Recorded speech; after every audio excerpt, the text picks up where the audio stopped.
I hate to say this, but welcome back to another video. Today we're going to be reacting to Prehistoric Emergence, RaptorAI, and their new one from this week. I don't know how to pronounce the title, so I'm not going to try. I have to record this again because my audio did not record from the first recording. So I already know what happens in these episodes, but we're just going to act like I don't. Okay? Okay. And I want to get this reaction now. I want to continue the series. But today we're going to be looking at the two new episodes for Prehistoric Emergence. We had RaptorAI come out 3 weeks ago. It was a little too short for a reaction on its own, so we're going to combine it with the new episode from this week. Okay? Without further ado, let's just start. Do you remember a time when stepping outside felt safe? When you didn't have to look over your shoulder, or the sky above you? When you didn't expect the unexpected? Ladies and gentlemen, I am Jess, and I've been given early access to RaptorAI, a software that promises humanity's coexistence with the prehistoric emergence. RaptorAI's artificial intelligence model has been trained on the creature's migration paths. Using that data, the AI will forecast where creatures will arrive before they get there, like a weather app for prehistory. It will soon be available through your browser, phone, laptop, TV, and even your Apple Watch. When you open RaptorAI, the first thing you see is a map centered on your location. There are two types of markers here: real-time alerts and forecasts. Alerts are live. These come from verified user reports of creatures spotted right now. You'll see live tracking on the creature, a danger metric, and a border showing the affected area.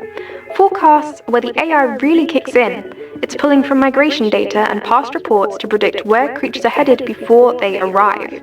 You'll see a projected migration path, affected area, confidence metric, danger metric, and a predicted arrival window.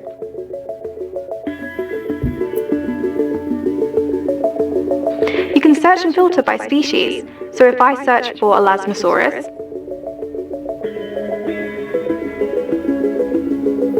I see a forecast near Fisherman's Wharf. Let's click on it. Okay, danger scale is high, but why?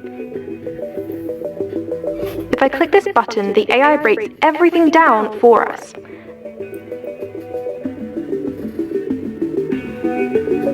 Elasmosaurus typically feed on small marine life, but they will attack humans in their territory. This one was last tracked near the waters of Sausalito, and RaptorAI is saying it will reach the wharf in about 2 days, just in time to ruin everybody's kayaking plans. Oh, a notification just popped up. A live alert. Let's click on it. A Pachyrhinosaurus is causing a traffic jam downtown.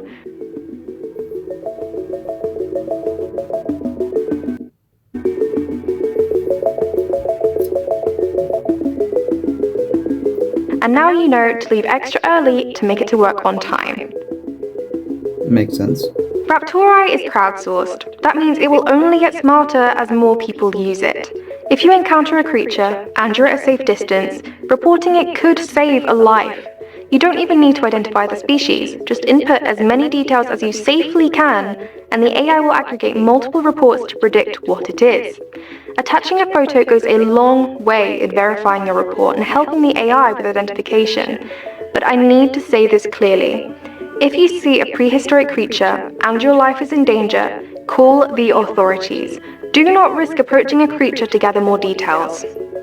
Let's do a quick quiz to make sure we are all on the same page. Question 1. You are near a large theropod. What do you do?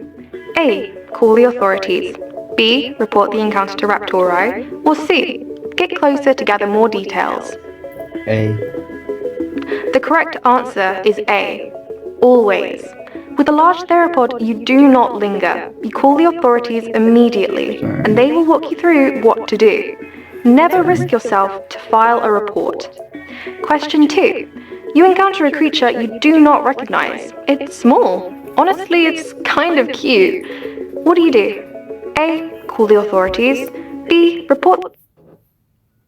You report to RaptorAI. This, I don't know what this was. This confused me when I first saw it. but then at the end of the next video, they kind of clarify what's going on.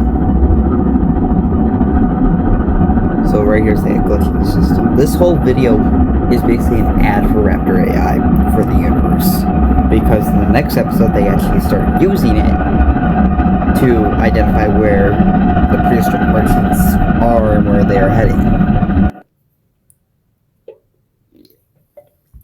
The correct answer is to call the authorities first. If they determine you are not in immediate danger, you can then submit a report through RaptorAI. No matter how harmless a prehistoric creature may appear, remember that all prehistoric life is considered invasive. Even the cute ones can severely damage modern ecosystems. When RaptorAI launches, download it. The more people reporting, the more accurate the predictions become. RaptorAI is already in talks to collaborate with GPAC to mitigate prehistoric threats. And in the future, they want to partner with public schools to trigger closures when migrations are predicted in the area. That alone could save lives. Yeah. Thank you all for joining me in this demonstration. I hope you are all just as excited as I am for when RaptorAI launches. In a world shaped by the prehistoric emergence, tools like this may be the closest thing humanity has to adapting to our new reality. And who knows, if enough people work together, we may one day return to something that almost feels like the world we once knew. Yeah, makes sense.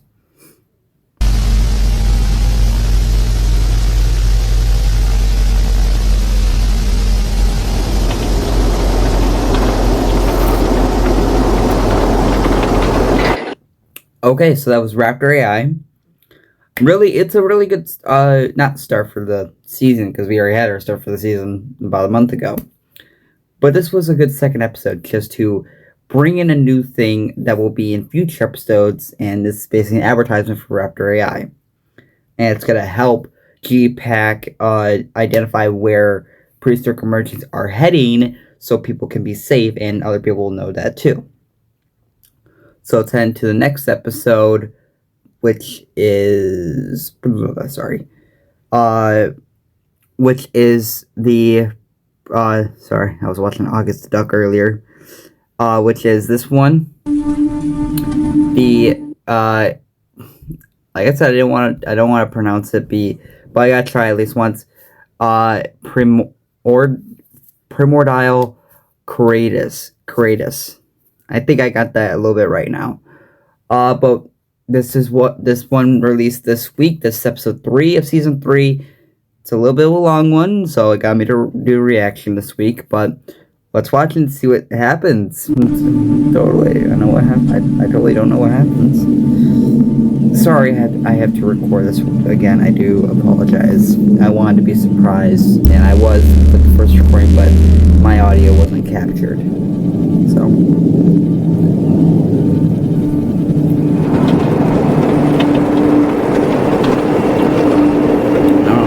Prehistoric emergency thing. This is the prologue to the episode, basically.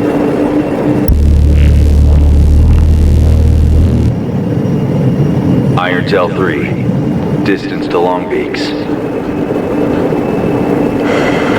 RaptorAI puts them at 19 miles out in Angel 6. RaptorAI. Sir, we're cutting it close. Long Beach will pass the civilian threshold in under a minute.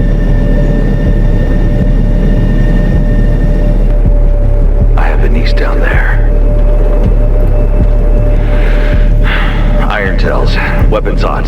On my mark, light the burners. All units, this is AWACS Warbird. You are not clear to engage. Targets are approaching the civilian threshold. Circle back and maintain patrol on Long Beach activity. Copy, following. Roger, disengaging. He doesn't follow orders because he's one. Bloodtail, what's your status? Going full blower. Preparing to engage. Bloodtail, pull back immediately. This is a direct order. Bloodtail, do you copy? Bloodtail, do you copy? Bloodtail!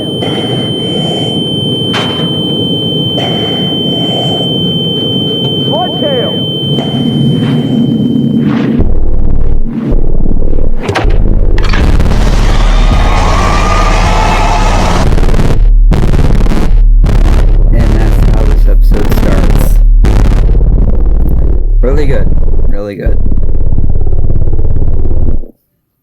I will say this guy does really good with the images he makes and the like little videos he does for the series.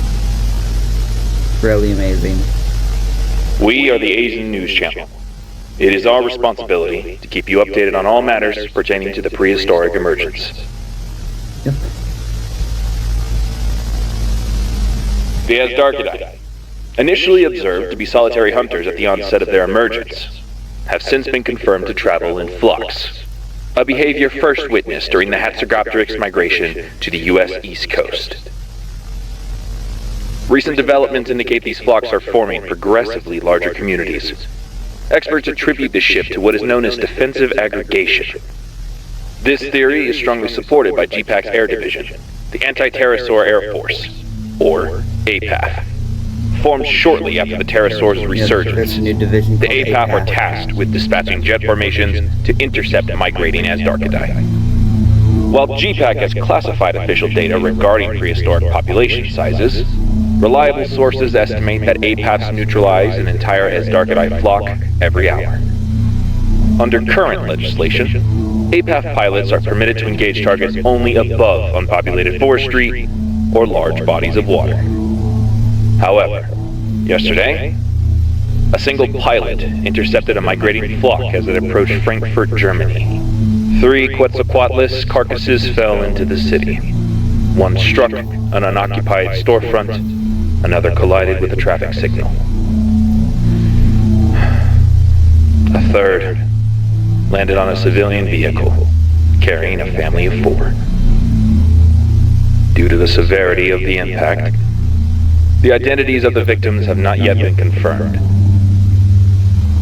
Public division has intensified. Some are calling for the arrest of the pilot involved, Christopher Kaufer. Others argue that allowing Asdarchidae flock to migrate into the city would amount to a much greater catastrophe. GPAC has stated that Mr. Kaufer will undergo a formal disciplinary review. For now, the APAF will remain active in our skies, with renewed efforts to reduce what they have termed human error.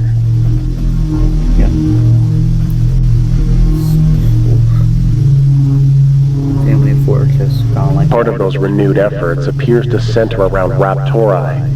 RaptorAI is an artificial intelligence firm that claims it can predict where prehistoric creatures will migrate before they get there. The company describes it as a weather application for prehistoric activity, alerting users to nearby creatures, projected movement, and estimated arrival times. The software launched publicly this week, surpassing a world record and exceeding 10 million downloads on the first day of its release. We should note, while RaptorAI was designed to help people avoid prehistoric encounters, there have been thrill seekers using the platform to deliberately seek them out. Most recently, a crowd gathered around a sauropod herd. Even species perceived as docile can demonstrate unpredictable aggression. Perhaps the most significant development is RaptorAI's predictive technology now being integrated directly into GPAC's military operations. For the first time, forces can be pre-positioned. Units can match the threat with the appropriate weaponry, a strategy some are praising as the first real attempt to technologically match the unpredictable and never-ending nature of the prehistoric emergence. Since the Palmer Ridge incident, GPAC has suffered in recruitment and funding. Despite that, they have demonstrated greater efficiency through the use of artificial intelligence. A recently published report suggests prehistoric creature casualties have surged, the most noteworthy statistic being that over 1,000 theropods die each day. The commercial air travel ban has impeded on the livelihoods of many since the Asdarchidai's emergence. GPAC now promises the ban will be lifted within the coming months as RaptorAI is integrated further, specifically into APAF operations. Several governments have begun subsidizing the effort. Many have newfound hope that the luxury of air travel will return soon. RaptorAI does have its limits. Their models have shown no ability to predict where formations will appear. To this day, no progress has been made toward an explanation for when or where these openings emerge.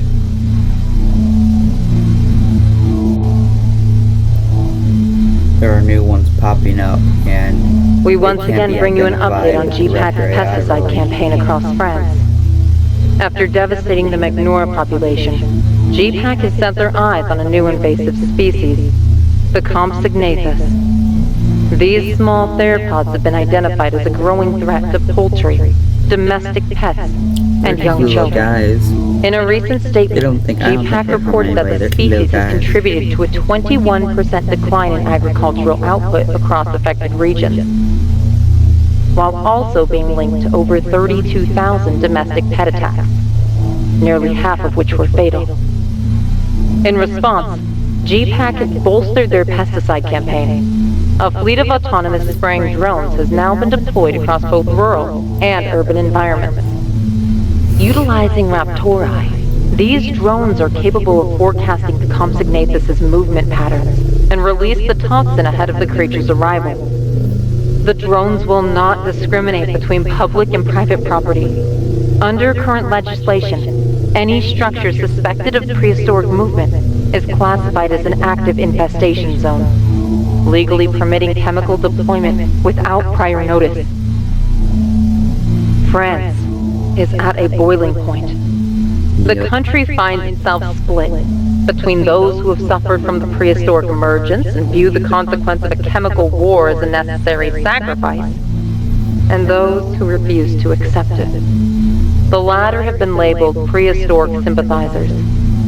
Some have begun attacking drones in retaliation against GPAC, leading to a wave of arrests. This cold civil war has been further inflamed by the case of Antoine Roux, This was the a first viral episode of activist known season for 3. sheltering an arthropleura named Arthur. Arthur was euthanized by GPAC. Antoine was subsequently arrested. Both actions have deeply angered a growing subsection of the French public, a subsection that has now been organized. In response to the continued arrests, a national movement has emerged under the name Arrêt Total.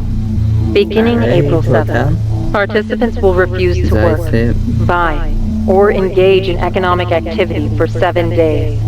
If enough take part, the action would effectively freeze France's economy for a full week, with the stated goal of forcing government officials to Oh.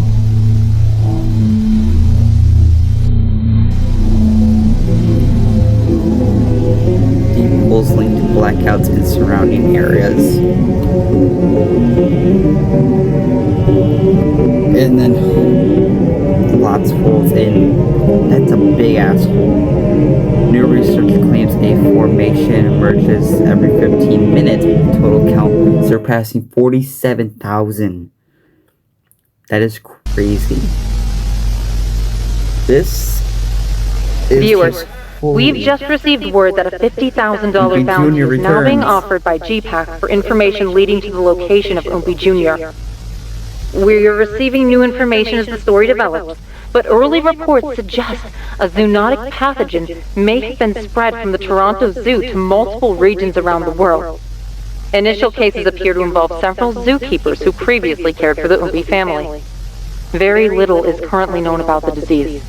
For more information, we now go live to Brendan Murray, who is at a private hospice speaking with a former Toronto Zoo employee. The patient has chosen to remain anonymous. I mean, that's fair. OOMPY Jr. though, like, I love OOMPY Jr. 's cool. I like him. I know we haven't seen him much, but like, it was like one of the best stories in the series. Then we have a little thing here. I'm probably gonna read that. Thank you for your patience. Hello, Today's on news. I'm Brendan Murray with ASIN News. Yep. Thank you for speaking with us. Today's on news. How are you feeling?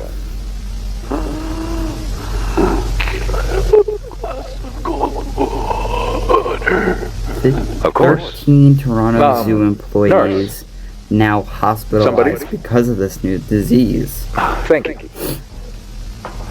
Here you are.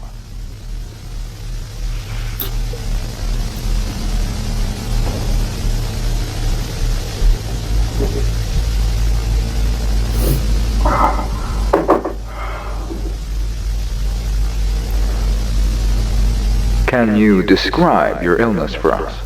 Pathogen linked to Toronto may have extended in incubation period. Let's try something easier. How about we try yes or no questions? Is the disease contagious? It is contagious. Is the disease the reason for your cough? Officials urge all former Toronto Zoo visitors to With seek your immediate fingers, can you show me on medical screening. Oh, that sounds awful.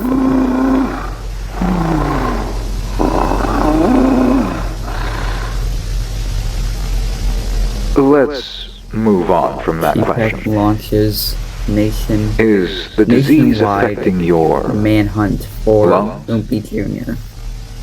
Your throat?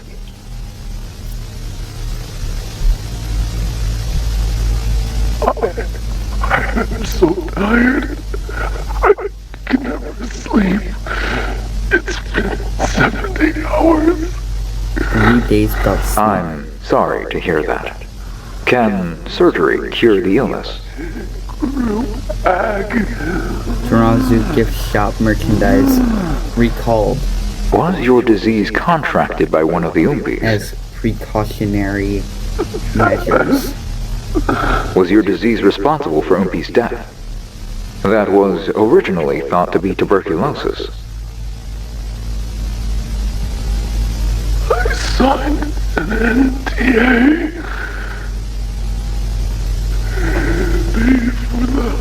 CPAC Health Division warns of potential additional prehistoric pathogen.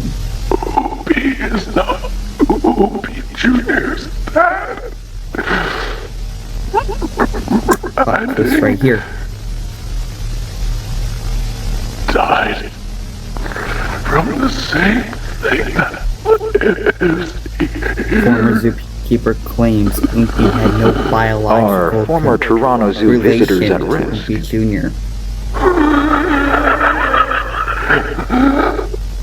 They had so many people travel. All they did was create the staging grounds. We appreciate you sharing so much. I know how difficult it is. Who I may ask one more question. convinces emergency session over Toronto Zoo pathogen. The cold water, it helps. Ask.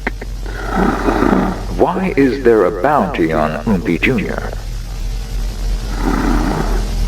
He's special. His body secretes something. Epidemiologist warned that Toronto pathogen meets early criteria for pandemic And I classification. I'm sorry. Just, is your condition, is the disease fatal?